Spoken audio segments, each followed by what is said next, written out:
কখনো নামাজ ছেড়ো না, কারণ নামাজ ছেড়ে দিলে কবরে খুবই ভয়ঙ্কর আযাব আসবে। একটি ছোট গ্রামে এক নারী বাস করত। আল্লাহ তাকে সব ধরনের নিয়ামত দিয়েছিলেন। তার ঘরে কোনো কিছুর অভাব ছিল না।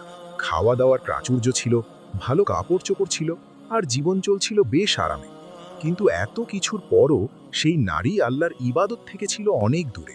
সে কখনো নামাজ পড়তো না, কখনো রোজা রাখত না। যখন রমজান মাস আসত এবং গ্রামের নারীরা তাকে রোজা রাখার উপদেশ দিত, সে হেসে বলতো, আমার ঘরে কি ভাত নেই যে আমি রোজা রাখবো? আর কেউ যদি তাকে নামাজ পড়তে বলতো, সে বলতো, এখনো অনেক জীবন পড়ে আছে, আমি তো এখনো যুবতী, বুড়ো বয়সে নামাজ পড়ব। এইভাবেই সে আল্লাহর দেওয়া নিয়ামতগুলোর কোনো দিন শুকরিয়া আদায় করত না। না কোনো গরিবকে খাবার খাইয়েছে, না কোনো এতিমের খোঁজ নিয়েছে, আর না কখনো নিজের গুনাহের জন্য তওবা করেছে। এইভাবেই তার জীবন গাফলতির মধ্যেই কেটে যেতে লাগল। একদিন হঠাৎ সে নারী অসুস্থ হয়ে পড়ল। দিন দিন অসুখ বাড়তেই থাকল এবং অল্প কিছুদিনের মধ্যেই সেই অসুখের কারণেই তার মৃত্যু হয়ে গেল। গ্রামে খবর ছড়িয়ে পড়ল, মানুষজন এলো, জানাজার প্রস্তুতি হলো, আর তাকে সম্মানের সাথে কবরস্থানে নিয়ে গিয়ে দাফন করা হলো। দাফনের পর সবাই নিজ নিজ বাড়িতে ফিরে গেল। কবরস্থানে নেমে এলো নিস্তব্ধতা। কিছুক্ষণ পর কবরের ভেতর অন্ধকার ছেয়ে গেল। ঠিক তখনই দুজন ফেরেশতা এলো। তাদের কণ্ঠ ছিল কঠোর।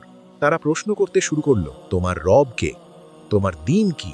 তোমার নবীকে? ভয়ে সেই নারীর মুখ ফ্যাকাশে হয়ে গেল, কপাল বেয়ে ঘাম ঝরতে লাগলো। সে কাঁপতে লাগলো, কিন্তু একটিও প্রশ্নের উত্তর দিতে পারল না। তার জিহ্বা যেন বন্ধ হয়ে গেল।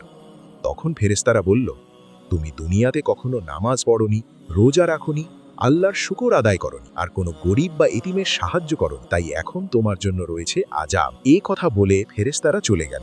এরপর শুরু হলো কবরের আযাব। কবরের দেওয়াল দুদিক থেকে সংকুচিত হতে লাগলো। তার বুকের ওপর এমন চাপ পড়ল যে নিঃশ্বাস নেওয়া কঠিন হয়ে গেল। তারপর কবরের ভেতর ভয়ঙ্কর আগুন জ্বলে উঠল। আগুনের লেলিহান শিখা তার পুরো শরীর ঘিরে ফেলল। তার দেহ জ্বলতে লাগলো।